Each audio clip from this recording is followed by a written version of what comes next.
My guest tonight is an Emmy and Grammy-nominated comedian and actor. She can currently be seen killing zombies, piloting helicopters, and smoking cigars in Zack Snyder's new Netflix movie, Army of the Dead. She can also be seen exploring outer space as Jet Reno in Star Trek Discovery. Her career has gone places I never imagined. Please welcome our good friend, Tig Notaro. Tig, I couldn't be happier for you. You're one of my favorite guests. You're one of my favorite comedians, and your career has just taken off. You're in a Zack Snyder film. You're playing Jet Reno in Star Trek. Yeah. It's insanity. It's madness. Got a little gas? You got a little gas? You know what? You really do have action hero energy coming off you right now. And it's really helped by the fact that your feet are dangling off the chair. Well, Meet Jet Reno, everybody. I haven't even talked yet. I know. You know, my wife gives me a hard time about this because I sit really far back in a chair and a couch and my feet dangle. Is there any way I could get a, like a little stool or something to put my, That costs money. No. I'm willing to pay. That's money. Look, I got action hero cash now. Please, is there a little stool? Is there something? Yes. Oh, good. Oh, my God. Look at this.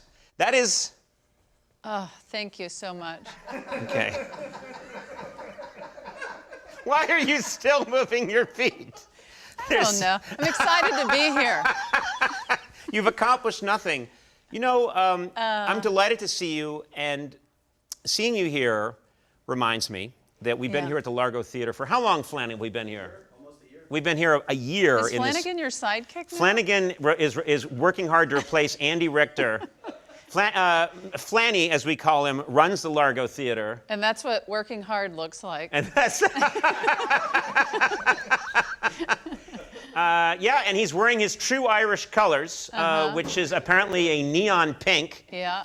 But you know Flanny well because you perform regularly here at the Largo Theater before the pandemic. Yes. This is like your second home. You must have very strong memories of this place. I did, but this is, what if I didn't remember anything?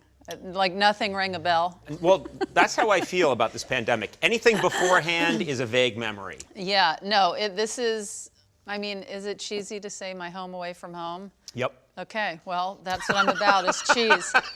But it really is my home away from home. You perform here all the time. Not just that. Let me tell you something. You might not know this, but after my mother passed away, I inherited her furniture, and so all of her pieces were around our house, and Stephanie, my wife, was sick and tired of the couch, and she was like, listen, this has to go. We have to get a new couch at least. And so I had a hard time parting with it, and so I thought, you know what, I bet Flanagan would let me store it backstage at Largo. So that's the blue couch that's been behind you on all your episodes. That's my family couch. This is your mom's couch. Yeah. And then you gave it to Flanagan thinking, can I store it? And of course... Now it's a TV star. It is a... You should see the fan mail that this couch gets. I'm going to put that in the background of my action films and TV shows now. It's yours to take. Yeah. You know what I can't believe is Flanagan has filled this theater with, I don't know what else to say, knickknacks, bric-a-brac. Garbage. Garbage and junk. I was convinced that, what is happening back there? Well, you know, we shoot this show. What is that noise? Do you hear that? Yeah, it's on the street. Well, we're right off the alley. I know, we're right off the alley. Hello, come on in, who is it? I wouldn't say that because people have come Seriously, in before. who is it? Come out and show yourself. Who is it? It was another truck unloading something. They stopped. I like how my... Shooting here is ridiculous. There's an alley right here, and we're trying to take Covered this... up by only a curtain. Yes. There's... And my interview is getting directed at a truck driver in an alley. Yes. You're like, hello, hi, how are you? Say something. You're here. I'm over here being an action star in the #1 movie in the universe, I and know. you're like talking to a truck driver in an alley. That's the level of show business we've sunk You to. don't know what you have. I don't. Well, I do know what we have. It's just we're next to an alley, and I swear to God, they're constantly. It's like there's a bowling alley next door. Yeah. It's insane. That one sounded like people fencing somehow. Yeah, it Like did clack, sound clack, like clack, people- clack, clack. There actually is a bowling alley next door. You have done brilliant work on my show over the years. I think you have one of the most original comedic voices that I've encountered. There's no one else like you. And you would come on our show, and you would do stuff that I hadn't seen anybody do. I didn't see anybody do anything like it on other late night spots. And I thought, this is a real find, this Tig Notaro. I mean, it was a joy. It was a joy to discover you and have you come on the show. Well, I appreciate that. The feeling is mutual. And what was exciting for me was, for you, I mean, this wasn't the exciting part, but for years I was turned down for talk shows and late night, or I'd have, one shot or no shot, and I would get feedback that my delivery was too slow or not enough jokes per minute, I heard, and too low key, not mainstream enough. And then when I got a shot to come on your show, I remember leaving the studio, and I got a call from my manager saying that that your show had called to have me booked again immediately. Yes. And that you wanted me to be a regular on the show. And I couldn't even comprehend that because of all of the rejection I had gotten. And I feel like your show gave me this incredible opportunity to be myself, to try out weird things. And it also, I'm certain, went hand in hand with me being welcomed onto so many other talk shows. And Well, I mean, what I remember is you came on your first show, you did some really unique impressions that were really funny, and we said, oh God, she's really great. Let's have her come back. You came back. Now, most people in that situation would say, I've got to be conservative. I'm getting my second shot. I've got to make sure it's safe. On your second shot, for most of your act, you slowly pushed a stool across the stage, which was the gutsiest thing anybody would try, even if it was your 15th time on the show. Maybe you'd try it, but it would still feel risky. It was your second time on the show, and it was hilarious, but it was a stool bigger than this. it was a stool bigger than that. And do you remember this, Andy? And Tig was It made a horrible noise, which was the point. Yeah, it was the point. And you were pushing it around, and that was, if someone had pitched that to me, I would have said, there's no way that's going to work. Fortunately, they didn't. You just did it. Well, when I pitched it to your producer... Probably J.P. Buck, yeah. Exactly, who? Yeah. J.P. He was like, all right, I trust you. Let's see it. And so he did come down and watch me do it, I think at the Comedy Store. Yeah. And to be fair, it doesn't work for a long time. there is a long stretch where There's a long stretch where it's not working. It doesn't work. And you have to commit to it. Well, Yeah. also a shout out to J.P. Buck, who does a beautiful job of Yes. finding amazing people like you and just enriching our show so much. Well, Conan, I'll have you know, I've been in Toronto for 4 weeks filming Star Trek, and was then in New York for the Tribeca Film Festival. I flew home just to do this episode, to say my farewells and my thank yous to you, because I have to go back to Tribeca after I do this. That's crazy. You flew, I'm told, yeah, you were saying you flew. I got on the first flight this morning. And you flew here, went right to your house. Took a shower. My sons, who I hadn't seen at this point in 5 weeks, said, look how big we got. How cute and sad at the same time. I hugged them, kissed them, and yeah, after I took a shower, ran out the door and came to Largo. So you're a terrible parent, is what you're saying. I am. I choose you over my adorable, precious children. What I do with my kids whenever they said, Daddy, Daddy, we love you, is I put my hands over their faces and push them away and say, show business first. That's what I do. That's how they've grown up, and they understand now. They understand. Do you miss the... Andy, you've seen it, right? I've seen it. It's a good bit. It's a good bit. It's not a bit. Well, It's getting hard now because my son is like 6'2", so I have to yeah, he's right up.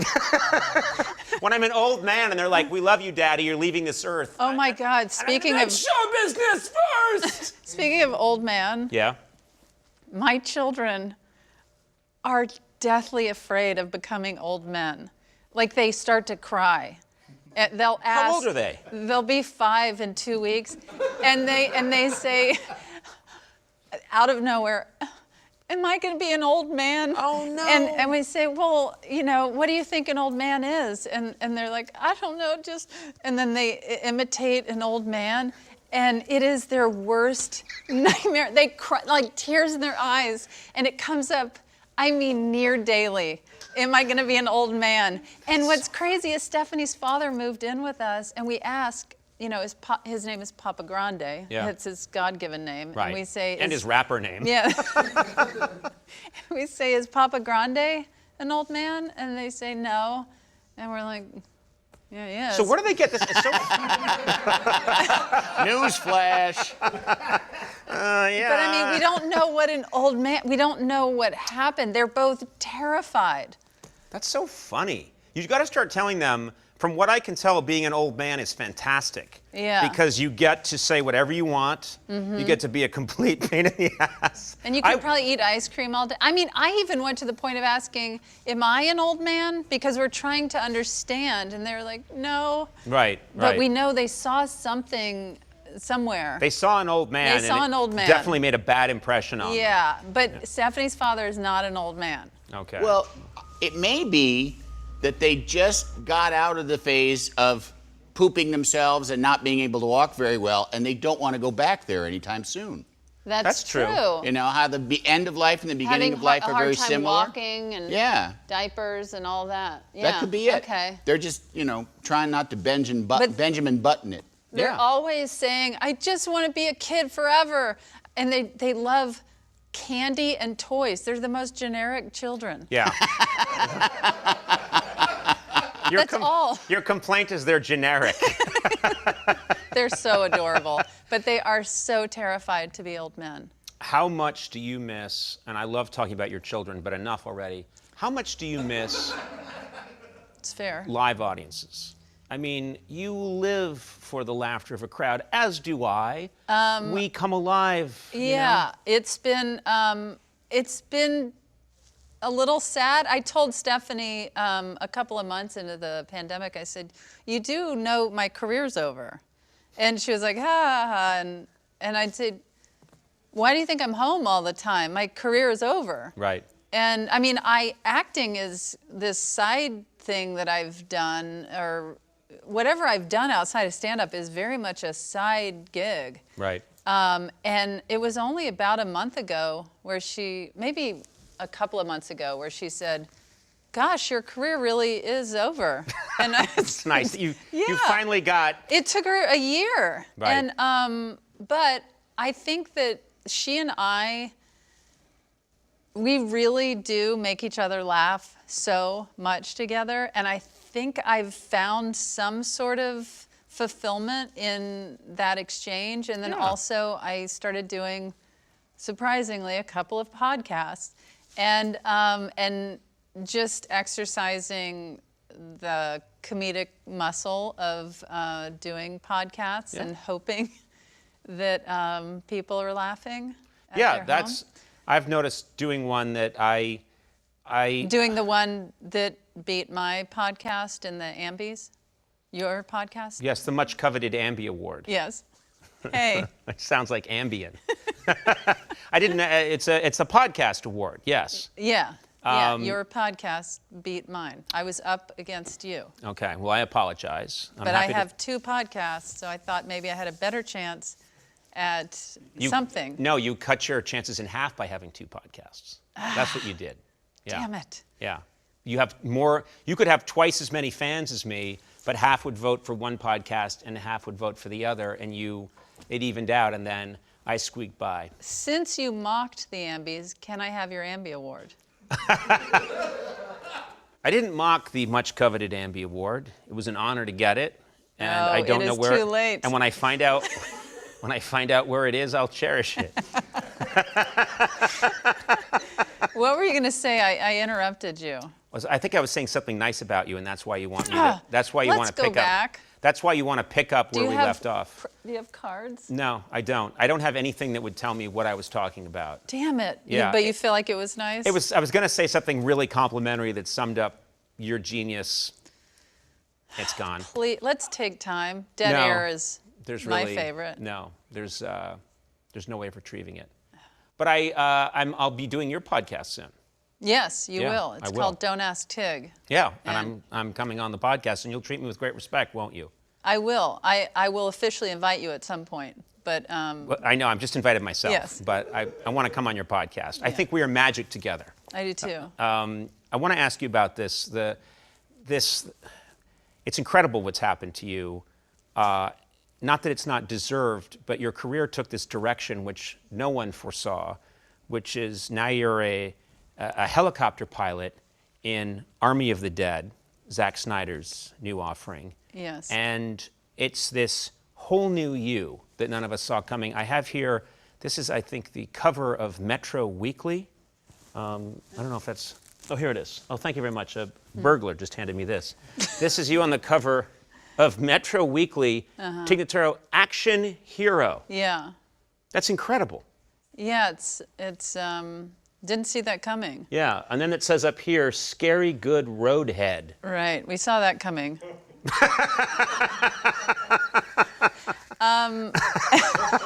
This is, I mean, you're an action star now, and you look the part. You look cool. I know. Well, not I know I look cool, but I mean, I do kind of know You do look cool, yeah. I mean, I have to say, when they gave me that outfit and I was doing my wardrobe changes at home, Yeah. I walked out and it was all in my backyard. I walked out into the backyard, kind of like, I think this is how I'm supposed to be dressed. Like, it felt so right. I thought when they handed it to me, I was like, oh, okay, how funny. It's so crazy. You were meant to be an action star.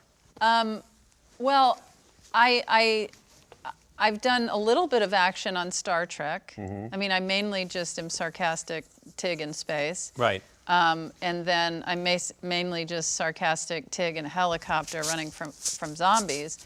It's a big deal working with Zack Snyder. Yeah. And I'm told you have a clip. They're very secretive about the project, but this is a clip that you're allowed to show. Is that right? Yeah. Well, there's been, the movie, it did really well. I think it's Netflix's biggest movie. It's huge. Yeah, that they've ever put out. And there's sequels and prequels and everything in the works, an animated series. And I've been asked if I'm a part of any of that.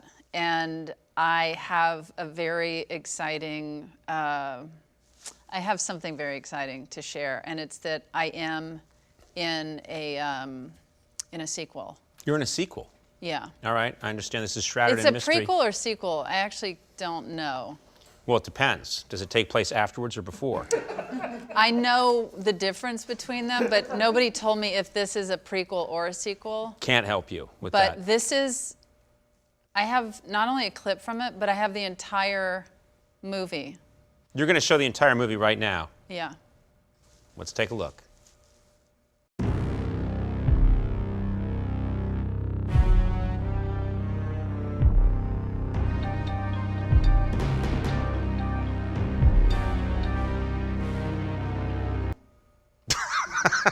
Yeah.